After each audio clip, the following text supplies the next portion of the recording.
So hi guys, and welcome back to another video. In this video we're gonna learn how to manipulate and work with 3D shapes in Rhino. So we're gonna start off at our top viewport, and then what we can do, we're gonna draw a rectangle right here. There we go. And then one simple tool to make 2D lines into 3D shapes is just an extrusion. So we can just type into the command line extrude. Curve right here, it's curved because we have a curve to start off with. And then as you can see right here, we have kind of like this extrusion coming out of the line.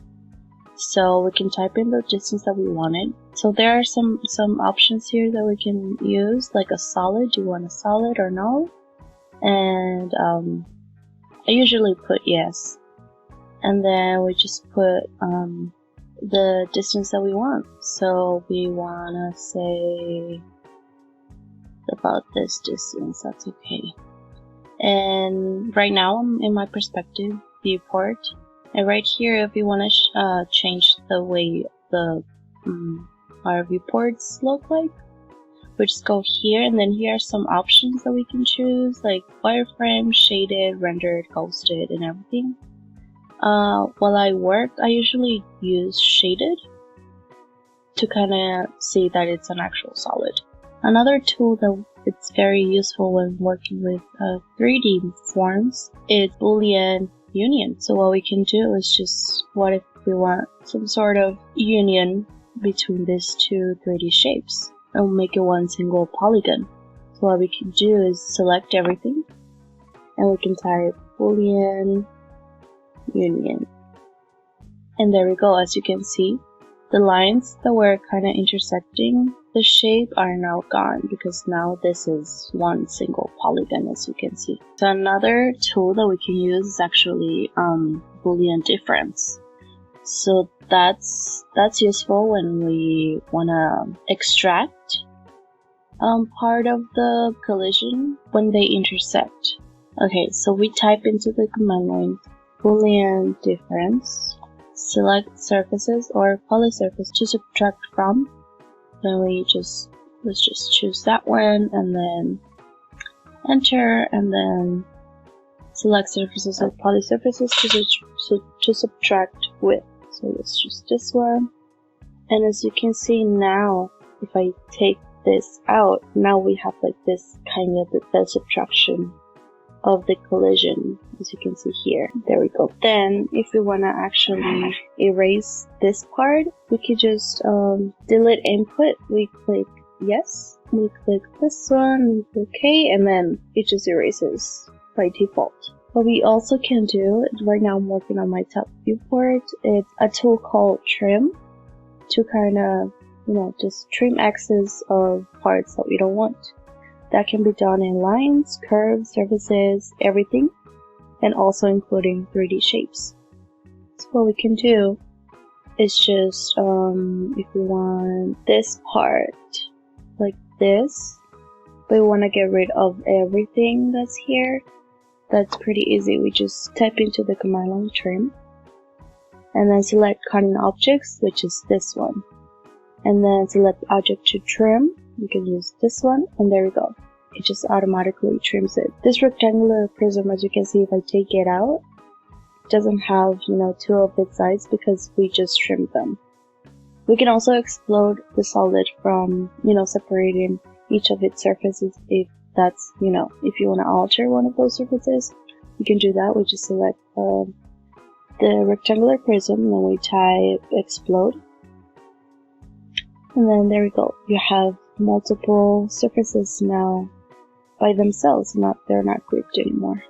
Another tool to use is the scale tool. So that just does what it says. Just scales objects. And what we can do, just type in scale, and now it's asking you for a base point. So we're gonna put this part of the prism, and then the scale factor, let's just put it here. And then as you can see, it just follows, the line that I selected. And to this. So this is a very tiny prism now. We can also do a scale 2D if you don't want to scale the whole thing, but only, only in one dimension, or through the X or Y axis. So what we can do is just type scale 2D, and then select up to a scale. Here we go, and then base point. And then with this, you wanna try and have various options right here selected, so it actually snaps onto the points that we have. And that's also useful with OSnap. If we just, as you can see, if I unselect this, automatically all of these options are, can't be used anymore. If we select it again, there we go. And then what we can do is just, because I can select it from the middle and everything because of all of these options that I have selected. So we can do this and all this base point. And as you can see, it's scaling it in a two-dimensional manner. So if you want to scale an object in one dimension, what we can do is just scale 1D. And then select objects to scale, there we go, and then select base point, this and this, and as you can see, it only, scales it in one single dimension. Another way to extrude surfaces or kind of edit a solid that we already have is just by simply, if we click on it, the Gumball appears, and then if we want to move one single surface, we can Control Shift and select one of the surfaces, and as you can see, it only selects that one surface, and this little point appears. So if you drag this point and then you drag it, automatically the form kind of follows that surface.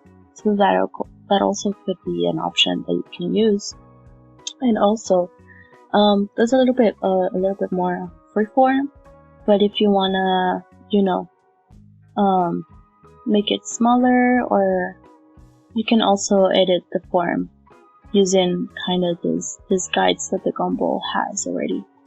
I don't usually use them if I want like a precise addition to the solid, because you're doing it freehand.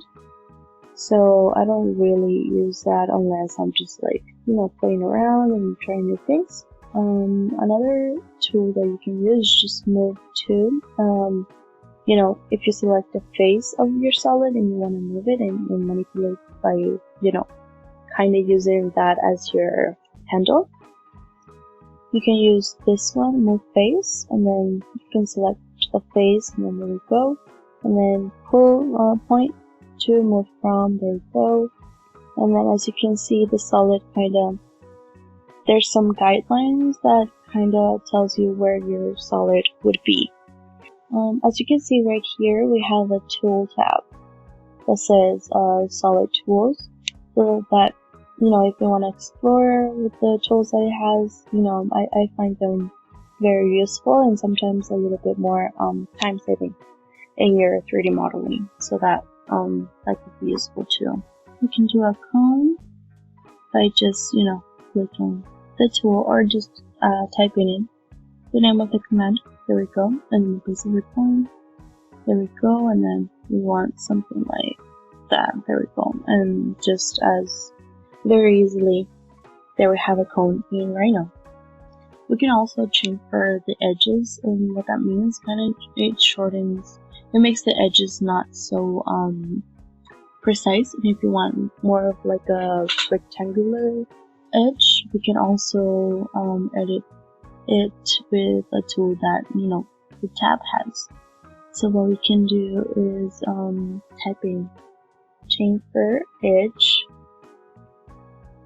Here we go, and then select edges to chamfer, and then we can just select this one, and then it gives you the distance that we're gonna chamfer. We can do a little bit short. There we go. And with that, we end up this video. Thank you so much for watching, and see you next time.